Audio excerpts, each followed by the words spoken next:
कहानी शुरू होती है डॉक्टर रॉबर्ट लेंग के किरदार से, जो एक तबाहशुदा ऊंची टॉवर बिल्डिंग के अंदर मौजूद होते हैं। उनके जिस्म पर खून लगा होता है। यहाँ पर ये एक डॉग को आग पर पका रहे होते हैं। अभी तक कुछ क्लियर नहीं होता कि ये सब क्या हो रहा है और कहानी अब 3 महीने पहले की दिखाई जाती है, जब सब कुछ सही था। यहाँ पे लंदन का 40 मंजिला बड़ा सा टॉवर दिखाया जाता है, जिसका नाम हाई राइज है। ये टॉवर खास लोगों के लिए बनाया गया होता है जो मॉडर्न लिविंग स्टाइल चाहते हैं। टॉवर के सबसे ऊपर वाली मंजिल मींस टॉप फ्लोर में अमीर लोग रहते हैं और निचली मंजिल पर आम लोग, यानी कि 40th फ्लोर पे सबसे अमीर लोग, 39 पर उनसे कम अमीर, और ऐसे ही डिसेंडिंग ऑर्डर में सब लोग रहते हैं अपने अपने फ्लोर्स पर। यहाँ पर दुनिया की सब सहूलियात मौजूद होती हैं, जैसे कि स्विमिंग पूल, जिम, सुपरमार्केट और बच्चों का स्कूल भी होता है, ताकि इन्हें बाहर जाना ही ना पड़े। और ये सब लोग बाकी दुनिया से काफी हद तक अलग होकर ही रहते हैं इस टॉवर में।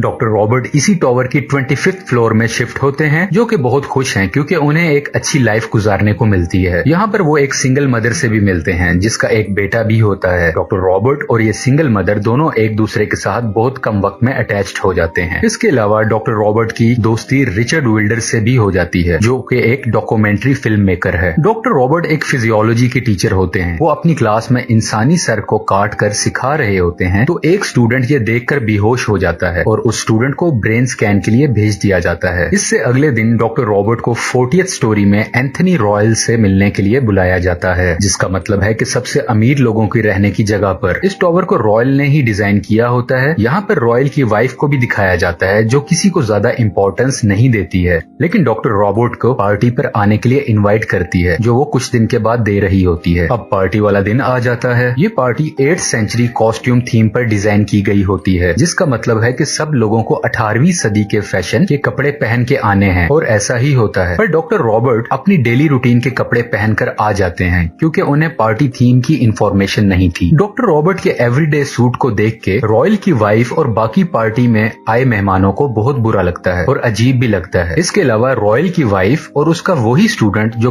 क्लास के दरमियान बेहोश होकर गिर गया था, डॉक्टर रॉबर्ट की बहुत बेइज्जती भी करते हैं, इनको बुरा भला कहते हैं, और डॉक्टर को पार्टी से बाहर निकाल दिया जाता है। पार्टी से निकाले जाने के बाद डॉक्टर रॉबर्ट लिफ्ट के अंदर जाते हैं, लेकिन बिजली चले जाने की वजह से वो उसी लिफ्ट में फंस जाते हैं। रॉयल के जरिए हमें ये भी पता चलता है कि पिछले कुछ दिन से इलेक्ट्रिसिटी लोड शेडिंग, पानी बंद हो जाना और कूड़े को लेके जाने वाला पाइप भी सही से काम नहीं कर रहे हैं, और ऐसे सब मसाइल बहुत कॉमन होते जा रहे हैं। स्टोरी आगे बढ़ती है और डॉक्टर रॉबर्ट के बेहोश होने वाले स्टूडेंट की मेडिकल रिपोर्ट बिल्कुल ठीक आ जाती है, उसे कुछ नहीं हुआ होता। लेकिन डॉक्टर रॉबर्ट बदला लेने के लिए उसे कन्विंस करते हैं कि तुम्हें ब्रेन ट्यूमर है। डॉक्टर इसलिए ऐसा कहते हैं क्योंकि पार्टी वाली रात इनके स्टूडेंट ने भी उसे बहुत ज्यादा बेइज्जत किया था, यानी कि डॉक्टर रॉबर्ट को। फिर हम देखते हैं कि इनका वही स्टूडेंट ड्रिंक के नशे में 39th फ्लोर से छलांग मारकर खुदकुशी कर लेता है। पुलिस भी आ जाती है, पर इस मामले पर ज्यादा इन्वेस्टिगेट नहीं करती। तो डॉक्टर रॉबर्ट के दोस्त रिचर्ड विल्डर को बहुत दुख होता है और वह ये सोच लेता है कि उसे अब किसी तरह भी हाई राइज यानी कि इस बिल्डिंग के अंदर होने वाले जुल्म को सबके सामने लेकर आना है और रोकना है। अब हाई राइज बिल्डिंग से ना कोई बाहर जाता है ना ही अंदर। लॉ एंड ऑर्डर बिल्कुल खत्म हो जाता है और हाई राइज में जुर्म होना बिल्कुल आम हो जाता है। सुपरमार्केट के अंदर मौजूद फूड भी बहुत कम होने लग जाती है, यानी कि खुराक भी बहुत कम हो जाती है, जिसकी वजह से लोग आपस में लड़ने लग जाते हैं। एक तरफ शक ये भी किया जाता है कि रॉयल ने पुलिस को रिश्वत दी होगी ताकि इस तमाम होने वाले डिसऑर्डर को इग्नोर किया जाए और इस बिल्डिंग में होने वाली खबर कहीं बाहर लीक आउट ना हो जाए। दूसरी तरफ डॉक्टर रॉबर्ट अपने किए पर शर्मिंदा होते हैं, जो उन्होंने अपने स्टूडेंट को झूठी खबर बताई थी कि उसे ब्रेन ट्यूमर है। डॉक्टर अब काफी हद तक मेंटली इल हो चुके होते हैं और खुद को अपने रूम में बंद कर लेते हैं। वो खुद को कसूरवार कहते हैं, वो मेंटली इनस्टेबल हो जाते हैं। विल्डर प्लान करता है कि वो रॉयल को मार देगा। रॉयल वही शख्स है जिसने इस बिल्डिंग को डिजाइन किया होता है। विल्डर को यह भी लगता है कि इस सारे मामले के पीछे रॉयल का ही हाथ है, और जब वो उसे मारने के लिए जाता है तो विल्डर को पता चलता है कि रॉयल का एक बेटा भी है जिसके बारे में दुनिया नहीं जानती। विल्डर मुश्किल से रॉयल के पेंट हाउस में पहुंचकर उसको गोली मार देता है, जिससे रॉयल मर जाता है, और विल्डर को भी वहां मौजूद एक लड़की गोली मार देती है। इस तरह यहाँ 2 डेथ्स हो जाती हैं। रॉयल का बेटा ये सब देख रहा होता है छुपकर। पूरे टॉवर में अफरा तफरी का मकाम होता है। लोग एक दूसरे से लड़ रहे होते हैं, कोई खुराक के पीछे, कोई बदले के पीछे। सब लोगों में नफरत भरी होती है। छोटे बिल्डिंग फ्लोर वाले बड़े फ्लोर वालों को, यानी कि गरीब अमीर को, अमीर गरीब को मार रहा होता है। फिल्म अब वहीं आ जाती है जहाँ से शुरू हुई थी, जब डॉक्टर रॉबर्ट तबाह हुई ऊंची टॉवर बिल्डिंग के अंदर मौजूद होते हैं।